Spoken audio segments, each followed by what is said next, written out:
This is the numerical on incremental increase method. Numerical given as population of a town as obtained from the census data is as follows. Census year and populations are given in table. In first column, given year years from 1970 up to 2010 and their respective population given in table. Our main task is that estimate the population of town for the year 2020 and 2030 by incremental increase method.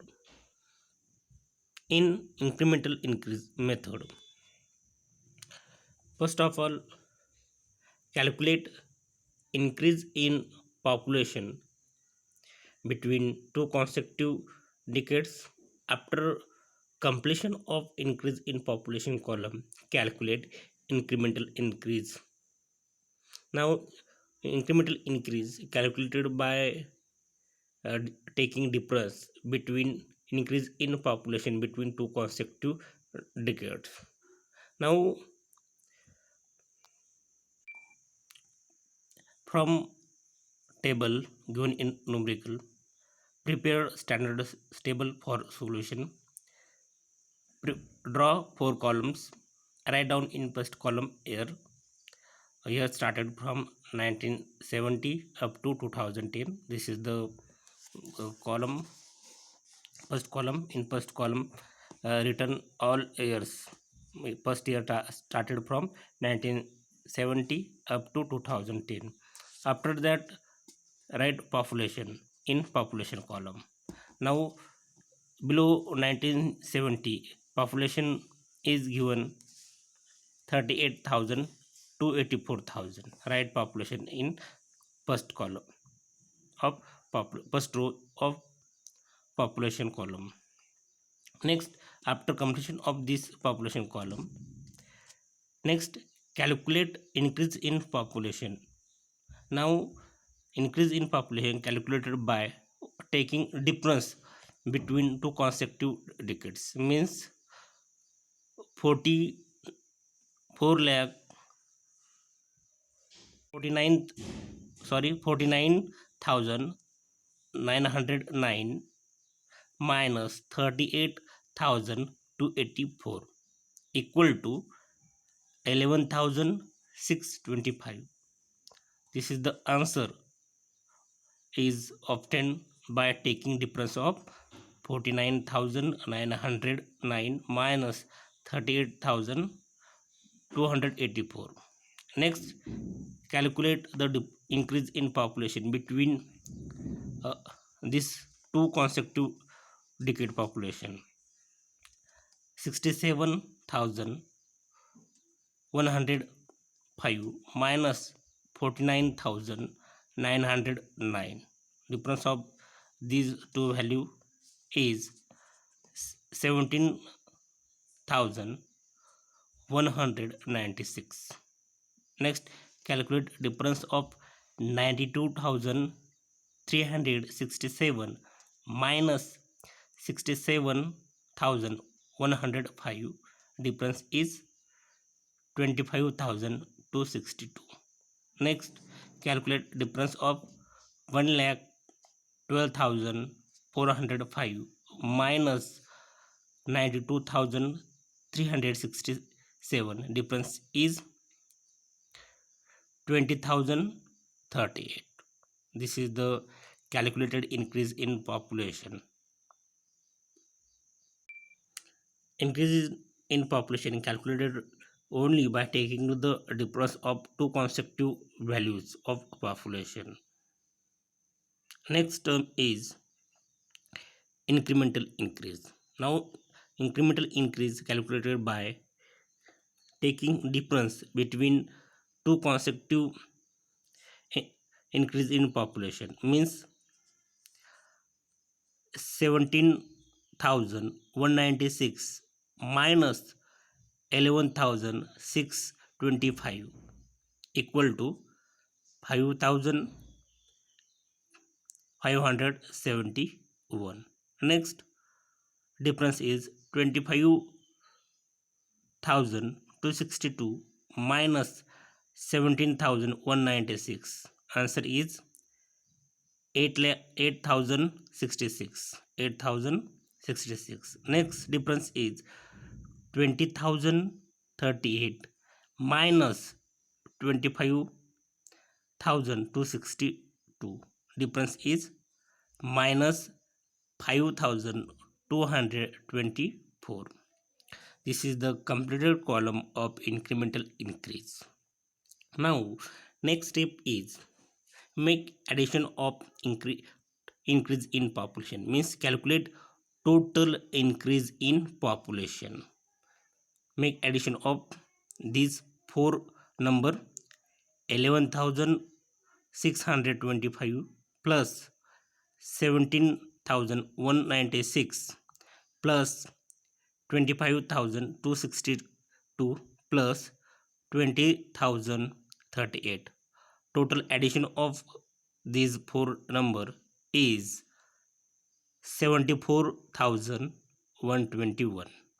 in Marathi या सर्वांची जी काही बेरीज आहे 11,625 अधिक 17,196 अधिक 25,262 अधिक 20,038 या चारीची जी काही बेरीज आहे ती बेरीज आहे 74,121. म्हणजे ही जी काही व्हॅल्यू आपल्याला मिळालेली आहे ही आहे total increase in population. Total increase in population. Same value पुढच्या ह्याची काढायची आपल्याला, त्याचं नाव आहे टोटल इन्क्रिमेंटल इन्क्रीज. म्हणजे या तिघांची बेरीज 5,571 अधिक 8,700 ही व्हॅल्यू आहे मायनस, म्हणून मायनस 5,224. याची जी काही बेरीज येईल म्हणजे या दोघांची बेरीज होईल, हे मायनस होईल. म्हणजे जे काही हे जे सॉल्व केल्यानंतर म्हणजे 5,571 अधिक 8,700 मायनस 5,224 यांचं जे काही आन्सर येईल ते आन्सर येईल 8,413. म्हणजे ही जी काही व्हॅल्यू मिळालेली आहे आपल्याला ती आहे टोटल इन्क्रिमेंटल इन्क्रीज. यानंतर आपल्याला गरज आहे डी म्हणजे ॲव्हरेज पॉप्युलेशन इन्क्रीज पर डिकेड. ॲव्हरेज पॉप्युलेशन इन्क्रीज पर डिकेड मीन्स डी. आता डी कॅल्क्युलेट करण्यानंतर डी कॅल्क्युलेट करण्यासाठी आपल्याला लागेल total increase in population. Total increase in population किती आहे 74,121. Total increase in population he value भागिले नंबर. आता नंबर कोणते असणार आहेत, प्रत्येक न्यूमरिकलमध्ये नंबर वेगवेगळे असणार आहेत. ते नंबर कुणावर डिपेंड असतात, ह्या नंबरवरती डिपेंड आहेत. हे नंबर किती आहेत 11,625 17,196 25,296 20,038. हे किती नंबर आहे टोटल 1 2 3 4. म्हणून ह्या ठिकाणी जी काही नंबरची संख्या असणार आहे 4.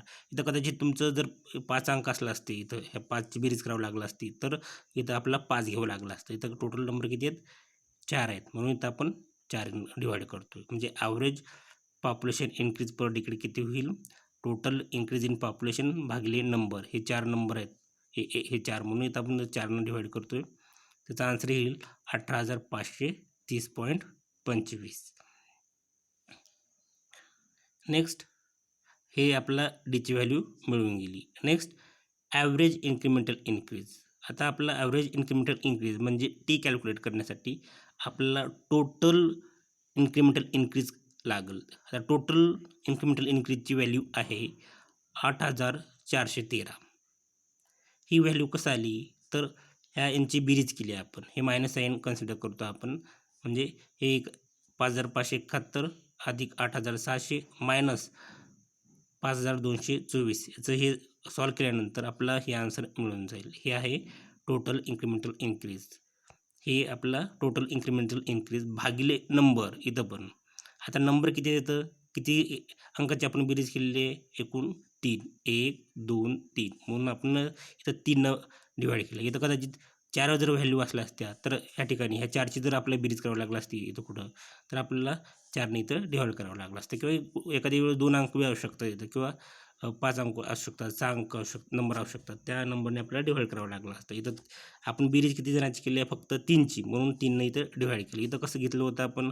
किती संख्याची बेरीज केली होती? 4 संख्याची, म्हणून इथं आपण जो 4ने डिव्हाइड केली. इथं जर 5 संख्याची जर बेरीज करावी लागली असती तर इथं ह्या नंबरमध्ये 5 आला असती. इथं आपण कितनं संख्याची बेरीज केली आहे? 3 संख्याची, म्हणून इथं 3 संख्या आली. आलं लक्षात? तर average incremental increase equal to total incremental increase भागिले नंबर. आता इथं नंबर किती आहेत? 3 आहेत. 1, 2, 3 नंबर, आणि त्याचे टोटल इन्क्रिमेंटल इन्क्रीज किती आहे? 8413. याचा भागाकार केला 8413 भागिले 3, तर आपला आन्सर येईल 2804.3 येऊन जाईल. नेक्स्ट आपला गरज लागेल नंबर ऑफ डिकेड एन. आता N equal to future year minus present year upon 10, हे याचा स्टँडर्ड फॉर्म्युला आहे. त्याच्यामध्ये फ्युचर इयर दिलेला आहे न्यूमेरिकलमध्ये. बघा, 2 ठिकाणी त्यांनी आपल्याला ह्यावेळेस पॉप्युलेशन कॅल्क्युलेट करायला सांगितलं आहे, 2020 आणि 2030. या दोघांमध्ये फक्त डिफरन्स काय असणार आहे? याच्यामध्ये जेव्हा आपण इथं 2020 घेऊ तर त्याचं नंबर ऑफ डिकेड येईल 1. मग तेच न्यूमेरिकल आपल्याला फक्त 2दा फॉर्म्युला वापरून आन्सर कॅल्क्युलेट करायचे आहे. इथं वरचं सोल्युशन करण्याची काही आवश्यकता नाही, फक्त फॉर्म्युला 2दा वापरायचं. जर इथं 2020 घेतलं सुरुवातीला, आपण 30 सॉल्व करतो सुरुवातीला, 2020 मायनस 2010 अपॉन 100, जर इथं 1 आलं असतं, मग यांची व्हॅल्यू एन 1 आला असती, आणि बाकी सर्व व्हॅल्यू सारख्याच असतात, त्याचा काहीच फरक पडत नाही. मग आन्सर आपण कॅल्क्युलेट केलं असतं. आता इथं सुरुवातीचं आपण 2030 घेतलं आहे, कारण त्यांना 2 ठिकाणी पॉप्युलेशन फ्युचर पॉप्युलेशन कॅल्क्युलेट करायला सांगितलं आहे. एक पहिल्यांदा सांगितलं 2020 आणि दुसऱ्यांदा सांगितलं 2030. तर आपण अगोदर 2013 करतो आहे. मग 2030 मायनस 2010 अपॉन 100, याचं नंबर ऑफ डिकेड 2 आलं. मग 2 डिकेड्स आलं. मग आता आपल्याकडे पूर्ण सर्व व्हॅल्यू आपल्याकडे आहेत. मग आपला गरज काय आहे? आपलं जे काही फॉर्म्युला आहे इन्क्रिमेंटल इन्क्रीज मेथडचा, तो फॉर्म्युला आहे PN equal to P plus ND plus N of N plus 1 upon 2 into T. आता आपल्याकडे इथे हे चुकीचं दिलेलं आहे. इथं N आहे. PN जिथं पॉप्युलेशन कॅल्क्युलेट करायचं आहे ते इयर इथं लिहायचं असतं. इथं फ्युचर इयर कोणतं? 2030. मग इथं 2030 येईल equal to P present population किंवा लास्ट इयर पॉप्युलेशन किती आहे? 1,12,405, ते इथं लिहा. N नंबर ऑफ डिकेड किती आहे? 2. D ॲव्हरेज पर डिकेड 18,530.25, ते इथे येईल. प्लस एनची व्हॅल्यू किती आहे? नंबर ऑफ डिकेड 2, ब्रॅकेटमध्ये किती आहे? N2 प्लस 1 अपॉन 2, कारण हे यांची व्हॅल्यू आपण इथं 2 ठेवलं number of decade, into T average incremental increase किती आहे? 2804.3. मग ही व्हॅल्यू पूर्ण आपल्याकडे व्हॅल्यू आहेत. पीची व्हॅल्यू आहे, एनची व्हॅल्यू आहे, डीची व्हॅल्यू आहे, आणि टीची व्हॅल्यू, हे 4 ज्या गोष्टी आहेत त्याची व्हॅल्यू आपल्याकडे आहेत. मग डायरेक्ट फॉर्म्युल्यामध्ये ठेवायचं आणि त्याचं आन्सर कॅल्क्युलेट करायचं.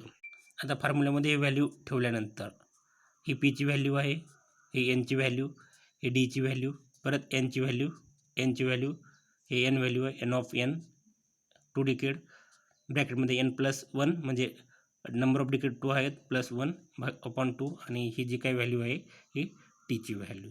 मग ही न्यूमेरिकल जे काही फॉर्म्युला आहे त्या फॉर्म्युल्यामध्ये हे सर्व व्हॅल्यू ठेवल्यानंतर आपला आन्सर काय मिळून जाईल? 1,57,879 पर्सन्स इतकी आपल्याला लोकसंख्या 2030ला मिळून जाईल. आता याच न्यूमेरिकलमध्ये आपल्याला कॅल्क्युलेट पॉप्युलेशन ॲट 2020 विचारलं आहे. फक्त इथं काय चेंज होईल? इथं फक्त नंबर ऑफ डिकेड चेंज होईल. इथं फक्त काय येईल? तिथं आपण formula number of decade calculate करणार आहे, तिथं ते केल्यानंतर नंबर ऑफ डिकेड 1 येऊन जाईल. मग इथं फक्त व्हॅल्यू 1 ठेवायची आणि सेम आन्सर कॅल्क्युलेट करायचं. हे आहे total solution or incremental increase मेथडचं. तर जे काही आपण पॉप्युलेशन कॅल्क्युलेट केलेलं आहे ॲट द एंड ऑफ 2030, तर हे आन्सर आपलं आहे 1,57,879 पर्सन्स. आता हे न्यूमेरिकल आहे होमवर्कसाठी. कॅल्क्युलेट पॉप्युलेशन जे काही न्यूमरिकल नंबर आहे ते न्यूमरिकल नंबर आहे 1.9.5. Population figure of township as per census are given below for the decades from 1931 to 1991. Estimate the population of the town after 30 years using incremental increasement method. आता 30 year नंतर population calculate करायला सांगितले, म्हणजेच ह्या last याच्यामध्ये 13 year add केलं तर आपलं किती होऊन जाईल, तर 2021 हे आपल्याला इथं मिळून जाईल.